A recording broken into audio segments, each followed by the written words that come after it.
Bismillahirrahmanirrahim. Assalamualaikum warahmatullahi wabarakatuh. Selamat pagi teman-teman semuanya. Alhamdulillahirabbil alamin. Bihi nasta'inu ala umuri dunya waddin. Wassalatu wassalamu ala asyrofil anbiya'i wal mursalin. Sayyidina wa maulana Muhammadin wa ala alihi wa sahbihi ajma'in. Rabbi shrah li sadri wa yassir li amri wahlul 'uqdatam min lisani yafqahu qawli. Amin ya rabbal alamin. Teman-teman, kayaknya kabarnya semoga teman-teman dalam keadaan baik-baik saja, semuanya dalam kondisi sehat sehingga bisa mengikuti perkuliahan manajemen pembiayaan syariah. Nah teman-teman, hari ini kita sudah sampai pada pertemuan yang ke-7. Nah, kita nanti akan mendiskusikan beberapa hal tentang kebijakan dan teknik pembiayaan di bank syariah. Namun sebelum kita mulai perkuliahan pagi hari ini, kita awali dengan membaca surat Al-Fatihah. A'udzu billahi minasyaitonir rajim. Bismillahirrahmanirrahim. Alhamdulillahi rabbil alamin arrahmanir rahim maliki yaumiddin. Iyyaka na'budu wa iyyaka nasta'in. Ihdinas siratal mustaqim siratal ladzina an'amta 'alaihim ghairil maghdubi 'alaihim waladdallin. Rabbighfirli wa liwalidayya wa lil mu'minina amin. Baik teman-teman, langsung saja kita nanti akan coba diskusikan tentang kebijakan dan teknik pembiayaan di bank syariah. Teman-teman, bank syariah tentu hadir untuk memberikan berbagai macam jasa keuangan yang dapat diterima secara religius bagi masyarakat Islam maupun non-Islam. Nah, tentu bank syariah ini harus wajib menjalankan usahanya dengan yang pertama pasti tidak mengandung riba, kemudian yang kedua bisnis dan investasi yang dijalankan ini adalah berdasarkan aktivitas yang halal, kemudian yang ketiga transaksi yang dijalankan harus bebas dari unsur gharar, dan seperti yang kita bahas kemarin ya, jadi semua aktivitas harus sejalan dengan prinsip-prinsip syariah. Oke ya. Nah, tentu dalam pembiayaan di bank syariah memiliki kebijakan tersendiri. Nah, kebijakan yang perlu kita ketahui adalah salah satunya adalah sektor-sektor pembiayaan yang ada di bank syariah. Nah, yang pertama saya ingin menyampaikan bahwa sektor-sektor pembiayaan yang dimaksud di sini adalah yang pertama adalah tentang golongan nasabah. Nah, apa itu maksudnya golongan nasabah? Jadi golongan nasabah ini dibagi menjadi dua ya. Golongan nasabah ini dibagi menjadi dua. Yang pertama nanti ada namanya di golongan nasabah ini ada dua.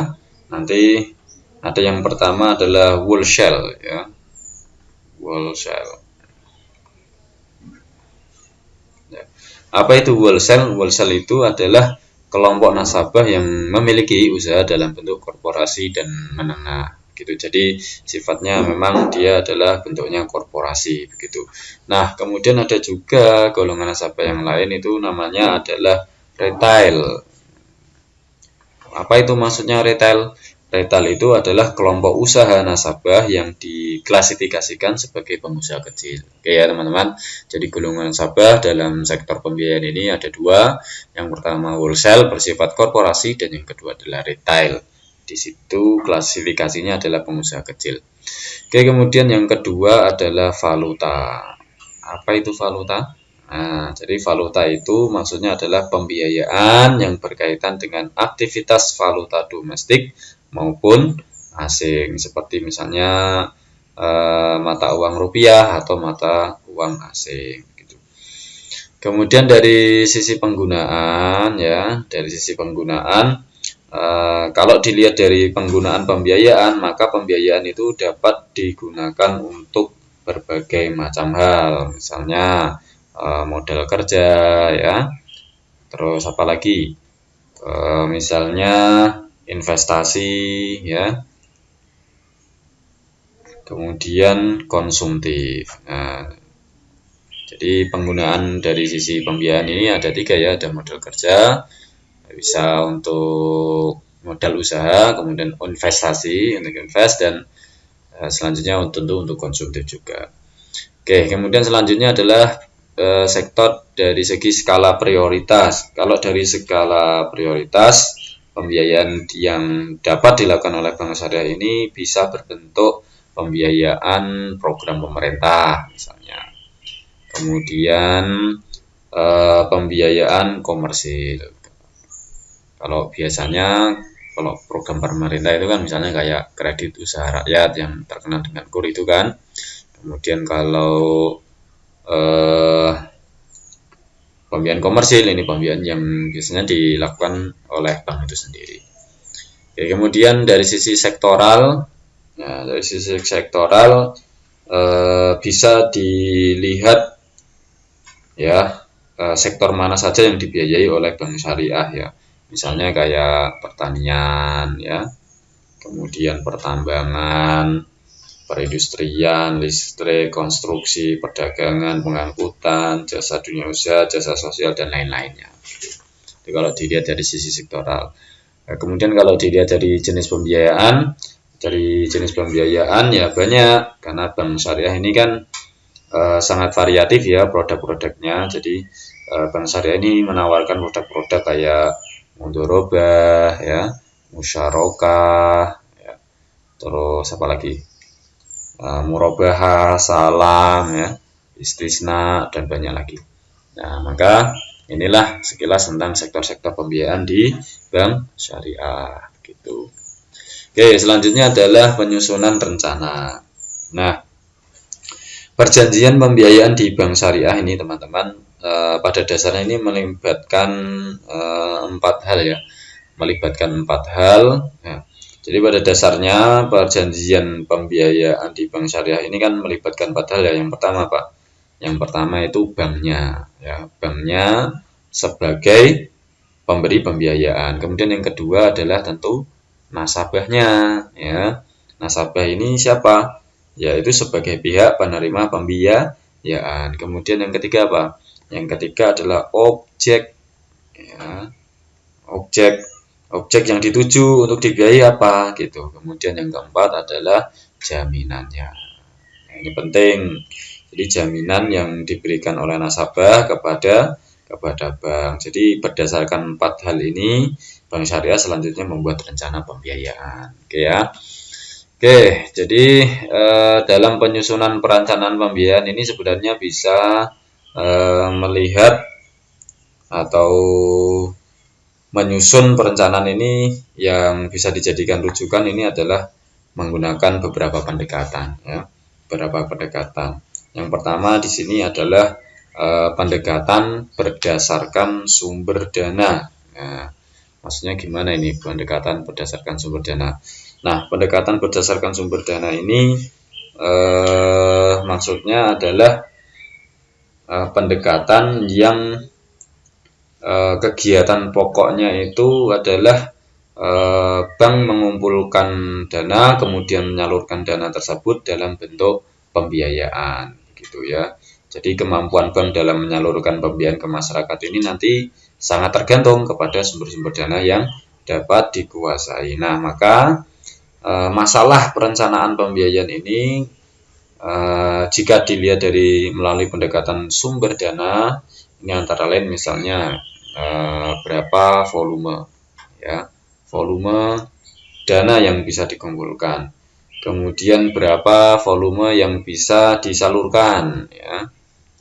Jadi tadi dikumpulkan dulu terus disalurkan, dan yang terakhir adalah dari mana, nah, dari mana sumbernya ini. Jadi kalau dilihat dari pendekatan berdasarkan sumber dana ada 3, dana volume dananya ini, volume dananya yang dapat dikumpulkan berapa, yang dapat disalurkan berapa, dan dari mana sumber dananya. Oke ya. Kemudian yang kedua adalah pendekatan berdasarkan kemampuan pasar ya dalam menyerap dana. Nah, Eh, jadi pendekatan perencanaan pembiayaan berdasarkan kemauan pasar untuk menyerap penawaran dana dalam bentuk pembiayaan ini dipengaruhi oleh beberapa faktor ya teman-teman ya. Nah, faktor-faktor yang perlu dipertimbangkan dalam perencanaan pembiayaan berdasarkan pendekatan pasar adalah tentu yang pertama adalah corak pemasarannya ya. Corak pemasarannya, gimana corak pemasarannya? Nah, maksudnya baik ditinjau dari segi economic environment yang dapat diketahui dari berbagai indikator ekonomi ya. Tapi juga selain economic environment juga cultural environment maupun regulatory environment. Kemudian corak persaingannya ya. Kalau dilihat dari sisi corak persaingannya atau competition profile, jadi berapa banyak volume pembiayaan yang telah dipasarkan ke masyarakat dan berapa besar masing-masing bank pesaing bisa merebut market share-nya. Kemudian yang ketiga adalah corak nasabahnya, customer profilnya. Jadi apakah perusahaan ini milik pemerintah, swasta, atau kelompok pengusaha ekonomi yang lain. Kemudian kalau yang terakhir adalah dilihat dari corak produknya, ya produk profil. Jadi berapa persen jenis pembiayaan itu dapat disediakan dibanding dengan seluruh jenis pembiayaan perbankan dan seberapa besar daya serapnya tentunya ya. Jadi kalau pendekatan berdasarkan kemampuan menyerap dana ini ada 3, lihat corak pemasarannya ya, kemudian lihat corak persaingannya ya, kemudian lihat corak nasabahnya, dan yang terakhir adalah lihat corak produknya gitu ya. Oke, kemudian yang ketiga adalah pendekatan berdasarkan anggaran bank. Wah, kalau ini tentu ya didasarkan pada pencapaian keseimbangan antara sumber dana tadi, pendekatan sumber dana tadi dengan pasar dana atau pendekatan pasar. Tentu juga ada faktor-faktor produksi yang lain ya yang dimiliki oleh bank yang bersangkutan. Jadi tujuannya apa? Tujuannya ya kalau buat anggaran kan sebagai alat koordinasi dari berbagai kegiatan yang ada dalam suatu bank misalnya.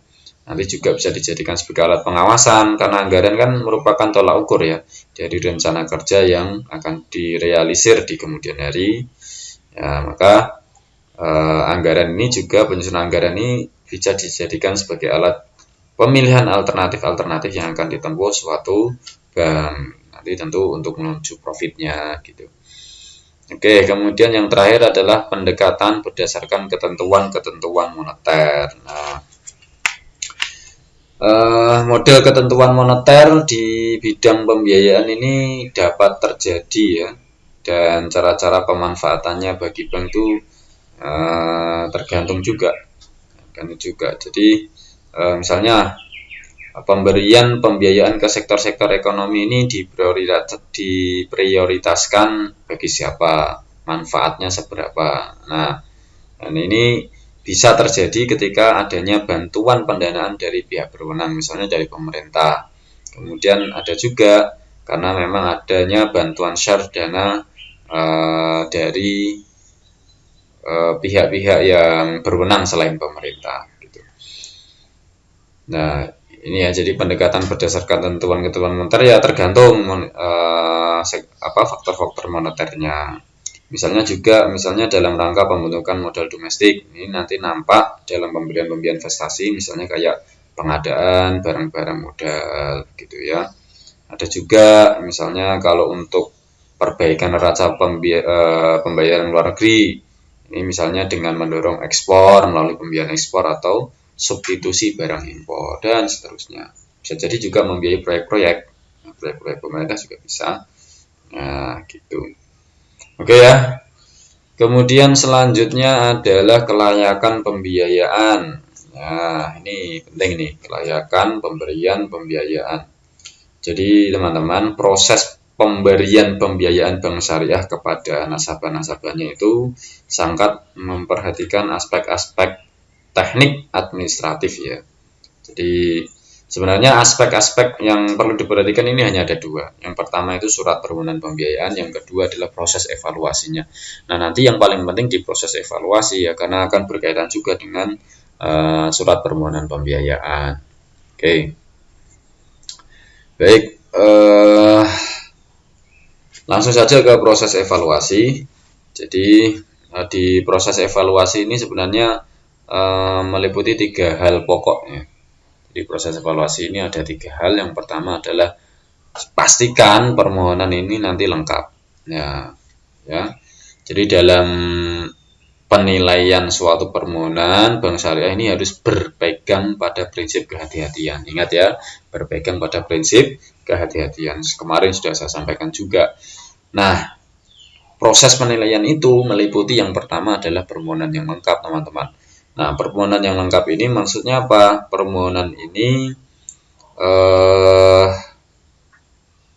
meliputi data, dokumen ini ya harus lengkap. Kalau nggak lengkap ya nggak bisa diproses begitu. Nah, biasanya cepat atau lambatnya pemrosesan suatu permohonan pembiayaan ini ya ditentukan berdasarkan tahap ini. Ya, kalau dipaksakan misalnya nasabah yang tidak memberikan permohonan yang lengkap tapi dipaksakan, ini akan sangat riskan sekali ya. Akan sangat riskan baik dari sisi bank maupun juga dari sisi nasabah juga. Sangat hati-hati ya. Kemudian lah ini yang penting nih, proses penilaian. Nah, di proses penilaian ini, jadi proses ini melalui beberapa tahapan kantor ya teman-teman. Melalui beberapa tahapan kantor di bank syariah tentunya ya. Misalnya pertama tentu kantor pusat dulu ya kan, kantor pusat. Nah, kantor pusat ini nanti tugasnya apa sih? Ya, kantor pusat atau kantor wilayah lah ya. Jadi ini nanti menerima permohonan dari kantor cabang ya, karena kantor pusat ini kan juga sebagai unit penilai di yang melakukan review ya, yang melakukan review atas permohonan nasabah yang telah dilakukan atau sudah dianalisis oleh kantor cabang juga gitu. Kemudian kantor pusat itu juga sebagai komite pembiayaan di wilayahnya atau pusatnya gitu. Dia juga pengambil keputusan juga kan begitu. Nah, keputusan yang diterima oleh kantor cabang ini tentu ada beberapa hal ya, bisa ditolak atau bisa dipenuhi. Maka kalau ditolak ya maka keputusan dari kantor pusat atau kantor wilayah ini diteruskan ke pemohon yang bersangkutan. Nah, kalau dipenuhi berarti ya nanti bisa disetujui, bisa terjadi penandatanganan akad begitu.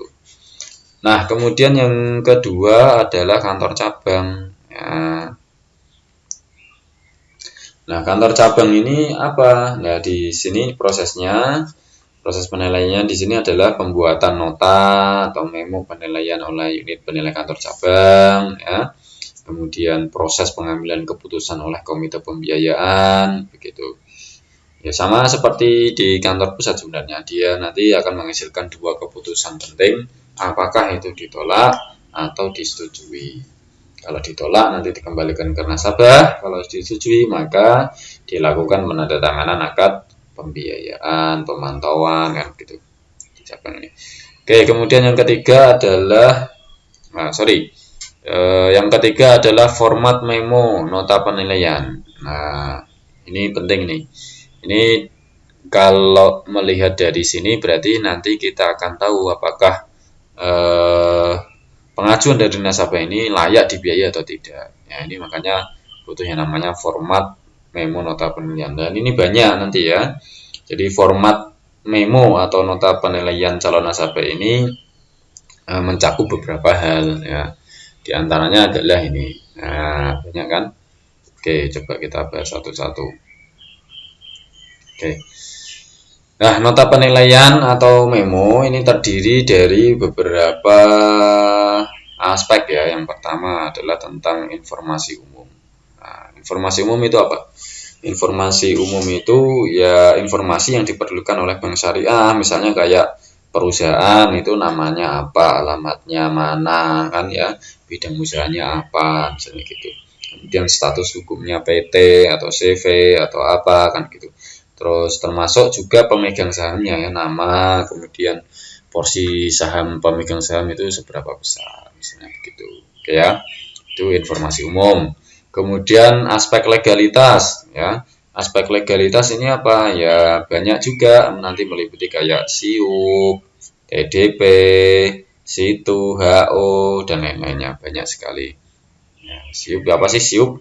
Surat izin usaha perdagangan. TDP, tanda daftar perusahaan. SITU, surat izin tempat usaha, misalnya kayak HO atau izin gangguan ya, handler ordinasi. Oke, kemudian yang ketiga adalah aspek manajemen. Nah, aspek manajemen ini apa? Aspek yang diperlukan oleh bank syariah, misalnya kayak struktur organisasi, reputasi perusahaan, independensi, integritas, ya, termasuk juga gaya manajemennya juga, ya, dan lain-lainnya. Nah, maka ini nanti akan menjadi penilaian oleh bank. Kemudian selanjutnya masih di studi kelayakan pembiayaannya, artinya pembiayaan ini bisa dibiayai atau tidak, maka dilihat juga dari sisi aspek pemasarannya, ya.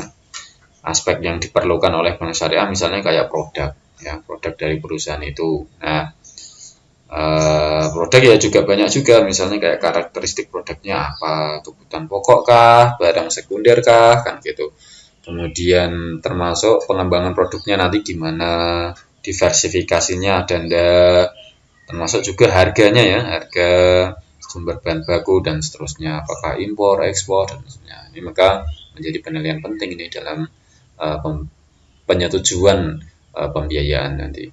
Kemudian yang selanjutnya adalah aspek sosial ekonomi. Nah, aspek sosial ekonomi ini ya yang perlu diperhatikan tentu adalah yang pertama manfaat perusahaan ya. Ya, manfaat perusahaan. Jadi kalau misalnya perusahaan nanti dibiayai, apakah bisa menyerap tenaga kerja, kan begitu. Kemudian apakah bisa menguntungkan masyarakat juga, sumbangannya terhadap pajak bagaimana, pendapatan negara bagaimana, dan lain-lain. Nah, ini juga menjadi aspek penilaian tersendiri. Kemudian dari sisi dampaknya juga sih, dari sisi dampaknya, misalnya kalau perusahaan itu nanti dibiayai, apakah nanti malah merusak lingkungan misalnya, atau aspek-aspek sosial yang lain yang nanti dipengaruhi oleh perusahaan gitu. Oke, selanjutnya adalah aspek tenaga kerja. Nah, aspek tenaga kerja ini apa? Jadi aspek tenaga kerja ini ya yang perlu diperhatikan, misalnya tenaga kerja yang dibutuhkan berapa, termasuk kategori tenaga yang punya skill atau yang tenaga yang nggak punya skill, misalnya lulusan SMP bisa, atau tenaga kerjanya lebih banyak yang harus lulusan sarjana dan seterusnya. Ini skill dan unskill. Nah, terus juga apakah perusahaan tersebut ini nanti bisa menyerap atau mengurangi pengangguran di lingkungannya gitu. Ini aspek penting juga ya.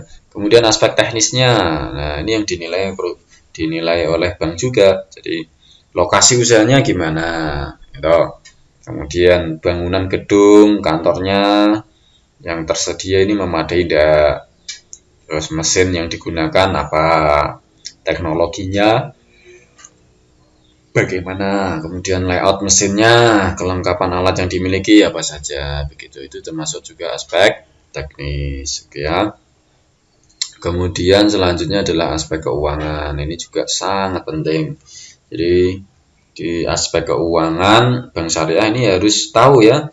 Jadi harus tahu sifat laporan keuangannya bagaimana, kewajaran laporan keuangannya sampai mana, termasuk juga analisa-analisa rasio, ya misalnya kayak rasio likuiditas, rasio aktivitas, rasio leverage, rasio profitabilitas, dan rasio pertumbuhan. Nah, ini perlu dicek semuanya nih ya. Nanti ada proyeksi aliran kas, modal kerja, ya, pembiayaan investasi, dan seterusnya. Oke, selanjutnya adalah aspek komersil. Nah, di sini aspek komersil ini adalah aspek yang diperhatikan oleh bank syariah, misalnya kayak apakah produknya ini mudah dijual, apakah bahan mentahnya ini tersedia banyak, mudah didapat dah, kemudian termasuk juga kemudahan prosesnya gitu. Terus kemudian aspek agunan jaminan. Ya, ini juga. Jadi agunan atau jaminan yang diperhatikan oleh bank syariah ini minimal adalah status kepemilikannya, milik sendiri atau orang lain, dan termasuk status hukumnya, bukti kepemilikannya ya, surat-suratnya sah atau tidak. Oke, kemudian selanjutnya adalah analisa risiko. Analisa risiko ini yang perlu diperhatikan oleh Bank Syariah adalah resiko potensial yang mungkin timbul apa nanti ketika dibiayai. Kemudian bagaimana solusi menyelesaikannya. Kemudian selanjutnya adalah pertimbangan. Nah, pertimbangan ini berupa pertimbangan dari berbagai sudut pandang ya. Tergantung mau dilihat dari mana, dari sisi mananya. Kemudian dari di nota penilaian ini nanti akhirnya ada kesimpulan. Nah, kesimpulannya apa? Jadi berdasarkan keseluruhan evaluasi penilaian maka ditarik sebuah kesimpulan apakah layak dibiayai atau tidak. Nah, saran ini jadi nanti tim penilai ini memberikan saran ya yang apakah diterima atau tidak. Kalau diterima ini syaratnya apa saja, kalau ditolak itu alasannya apa gitu. Kemudian keputusan. Nah, keputusan ini adalah keputusan yang diambil oleh komite pembiayaan apakah disetujui atau tidak gitu ya. Oke, terkait tentang nota pembelian nota penilaian sudah. Nah, selanjutnya adalah proses administrasi di pembiayaan. Jadi teman-teman, pembiayaan yang diberikan oleh Bank Syariah kepada nasabahnya bisa berjalan baik jika proses administrasi dilakukan dengan tertib ya, harus dengan tertib. Maka ada beberapa tahapan administratif yang harus dilalui saat proses pembiayaan. Apa saja itu? Yang pertama adalah tahapan penerimaan pembiayaan. Penerimaan keputusan. Nah, maksudnya di sini apa sih penerimaan keputusan? Jadi penerimaan keputusan ini dapat diperoleh ya, baik dari kantor pusat, kantor wilayah, atau kantor cabang yang bersangkutan. Kemudian tahapan kedua adalah penerusannya kepada nasabah ya. Penerusan kepada nasabah ini tentu ada dua keputusan ya, seperti yang saya sampaikan tadi. Yang pertama apakah itu keputusannya ditolak atau disetujui ya. Terus kemudian kalau sudah tahu ditolak atau disetujui, kemudian tentu akan disampaikan kepada nasabah yang bersangkutan. Jadi keputusan ini diberitahukan ya teman-teman, tidak misalnya ditolak itu tanpa alasan, itu juga tetap ada alasannya ya. Terus kemudian kalau sudah diteruskan kepada nasabah, maka kemudian terjadi yang namanya penandatanganan akad ya. Apabila surat persetujuan nasabah ini disanggupi, maka pemohon melakukan penandatanganan akad gitu. Oke, selanjutnya adalah pengamanan pembiayaan ya. Di pengamanan pembiayaan ini jadi gini, pembiayaan di Bank Syariah ini kan tidak selamanya bisa berjalan lancar ya teman-teman ya. Bisa juga timbul pembiayaan bermasalah, itu pasti. Nah, maka jika terdapat pembiayaan bermasalah, perlu dilakukan upaya pengamanan pembiayaan baik sebelum maupun sesudah realisasi pembiayaan. Maka saya mengklasifikasikannya menjadi dua pengamanan pembiayaan itu. Yang pertama adalah sebelum realisasi pembiayaan, dan yang kedua adalah setelah realisasi pembiayaan. Oke, sebelum realisasi pembiayaan maksudnya gimana? Nah, jadi dalam tahapan ini teman-teman ya, pada tahapan sebelum realisasi pembiayaan, jadi bank ini melakukan penutupan asuransi ya, atau pengikatan agunan.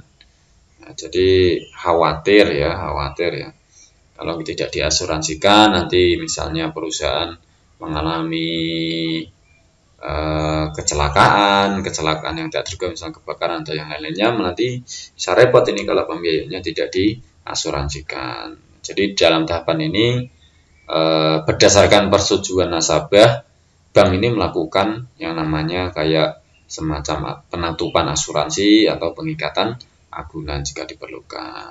Nah, setelah ini kok sudah oke, baru namanya pembiayaannya bisa dicairkan. Oke. Lah terus setelah realisasi pembiayaan ini maksudnya apa? Jadi setelah realisasi pembiayaan ini Kalau pencairan pembiayaan ini sudah sudah disetujui, ya, maka perlu selanjutnya adalah melakukan pemeliharaan dan pemantauan pembiayaan, ya. Dalam tahap awal pencairan, dana diarahkan pada pembiayaan sebagaimana diajukan dalam permohonan persetujuan untuk bank.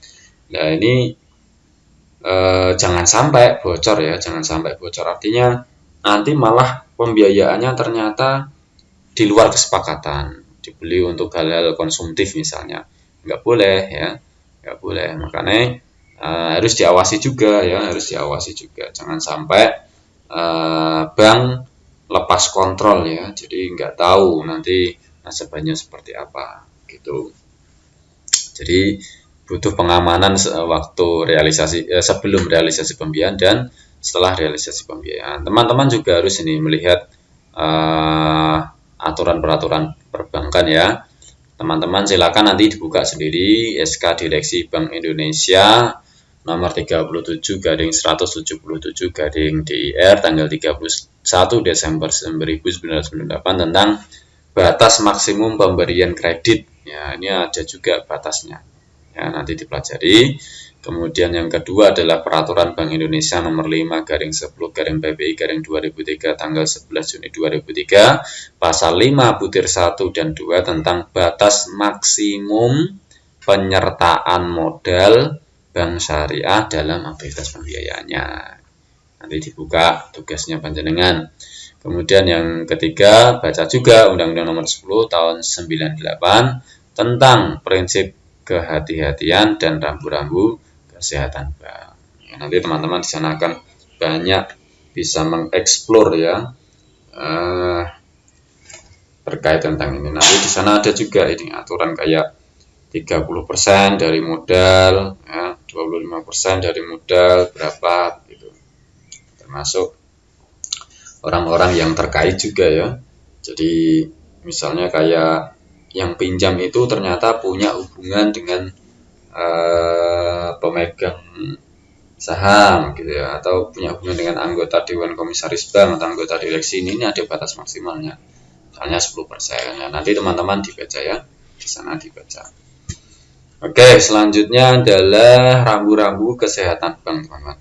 Nah, rambu-rambu kesehatan bank ini ada dua, teman-teman. Ya, sorry kok ada dua. Jadi rambu-rambu kesehatan bank ini ada 6, ya. Ada 6. Yang pertama adalah analisis pembiayaan.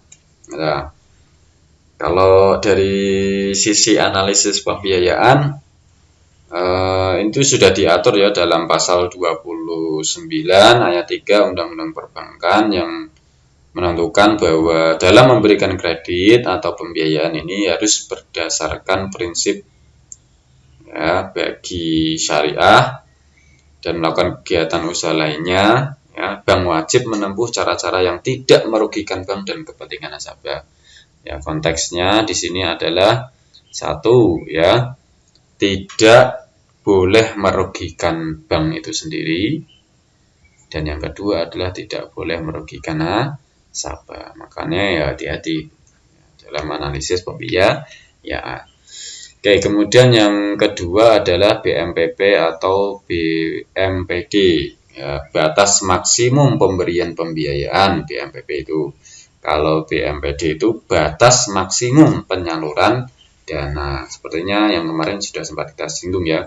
Nah, jadi bank syariah itu wajib mematuhi BMPP berdasarkan prinsip syariah seperti yang diatur dalam pasal 11 ayat 3 Undang-Undang Perbankan, ya. Jadi BMPK ditetapkan oleh Bank Indonesia untuk pembiayaan yang dilakukan oleh bank kepada misalnya pemegang saham yang memiliki 10% atau lebih dari modal setor bank, anggota Dewan Komisaris, anggota direksi, keluarganya, keluarga pemegang saham, keluarga anggota Dewan Komisaris, keluarga anggota direksi, ya, pejabat lainnya, perusahaan-perusahaan yang di dalamnya, dan lain-lain. Terus kemudian yang selanjutnya adalah FDR. FDR itu apa sih? FDR. Nah, FDR itu adalah financing to deposit ratio. Jadi FDR itu perbandingan antara pembiayaan yang diberikan oleh bank dengan dana pihak ketiga yang berhasil diperoleh oleh bank. Jadi rasio ini untuk apa? Rasio ini digunakan untuk mengukur sejauh mana dana pinjaman yang bersumber dari dana pihak ketiga itu. Maka kalau berdasarkan surat edaran Bank Indonesia nomor 26/5/BP3 tanggal 29 Mei 93, besarnya FDR ini tidak boleh melebihi 110%, ya. Tidak boleh melebihi 100%, harus kurang dari 110%. Artinya apa? Artinya karena kalau terlalu banyak pembiayaan yang diberikan ini nanti dari dana pihak ketiga, nanti bank tidak memiliki kebijakan yang masif begitu. Maka harus kurang dari 110%. Maka untuk ngitung FDR itu apa sih? Untuk FDR, jadi FDR itu sama dengan pembiayaan yang diberikan berapa, ya, dibagi dengan ATMR. ATMR itu apa? ATMR itu aktiva tertimbang menurut risikonya dikali 100%. Gini, tukar, ya, FDR, itu FDR. Nah, maka nanti nggak boleh melebihi 110%. Gitu. Oke, selanjutnya adalah CAR. CAR itu apa sih CAR? Nah, CAR itu adalah capital adequacy ratio atau kewajiban penyediaan modal minimum bank. Jadi rasio ini nanti digunakan untuk mengukur proporsi modal sendiri dibandingkan dengan dana dari luar di dalam pembiayaan kegiatan usaha perbankan. Jadi kalau semakin besar rasio tersebut maka semakin baik posisi modal sebuah bank. Nah, modalnya di sini meliputi apa? Modal di store maupun dana store modal, cadangan umum, cadangan lainnya, sisa laba tahun lalu dan laba tahun berjalan. Maka untuk mencari CAR, ya, cari CAR ini adalah sama dengan jumlah keseluruhan modal, ya, jumlah keseluruhan modal berapa dibagi dengan jumlah keseluruhan aktiva, ya, jumlah keseluruhan aktiva, ya, nanti dikali 100%, nanti ketemu berapa nilai CAR-nya gitu. Oke, ya. Oke, selanjutnya adalah GWM. GWM itu giro wajib minimum, teman-teman, giro wajib minimum. Jadi ketentuan mengenai giro wajib Bank Umum pada Bank Indonesia dalam rupiah ini sudah diatur, ya, dengan SK Direksi Bank Indonesia nomor 30/89A /Kep/Dir tanggal 20 Oktober tahun 97. Di sana diatur persentase giro wajib minimum ini ditetapkan sebesar 5% dari dana pihak ketiga.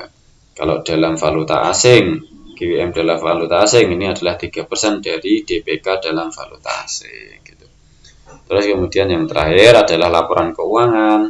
Nah, jadi bank, ya, bisa dilihat rambu-rambu kesehatannya, bisa dikatakan sehat ini kalau dia melaporkan laporan keuangannya, ya, melaporkan laporan keuangannya.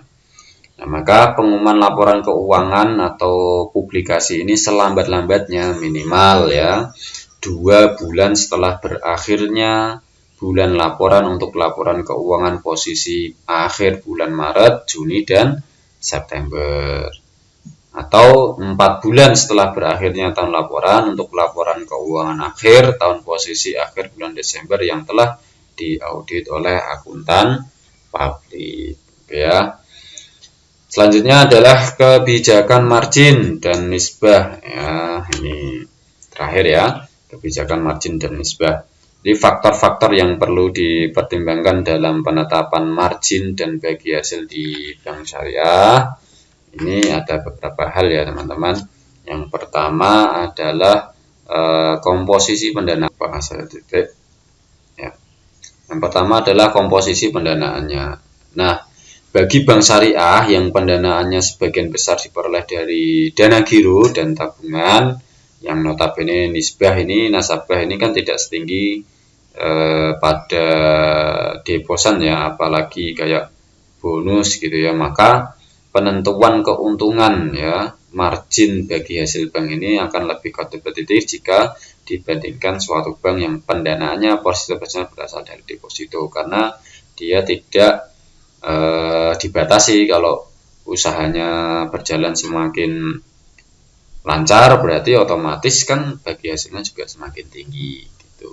Kalau tergantung komposisi pendanaan. Kemudian yang kedua adalah tingkat persaingan. Nah, jika tingkat kompetisinya ketat ya, porsi keuntungan bank ya nanti tentu tipis.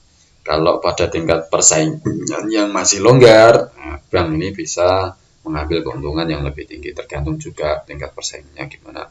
Kemudian faktor yang lain adalah risikonya juga.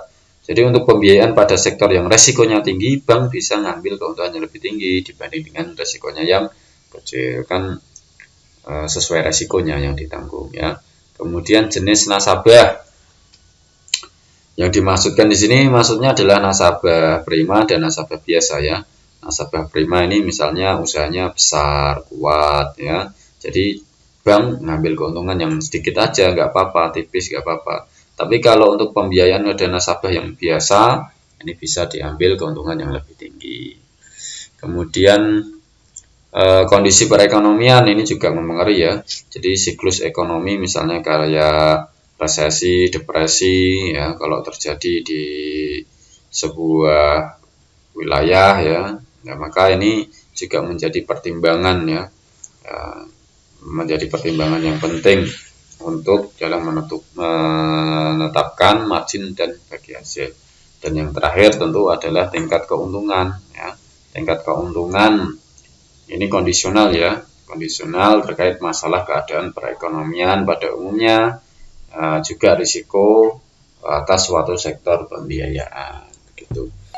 Oke teman-teman, saya pikir cukup. Sampai bertemu kembali di pertemuan berikutnya. Mohon maaf jika banyak khilaf.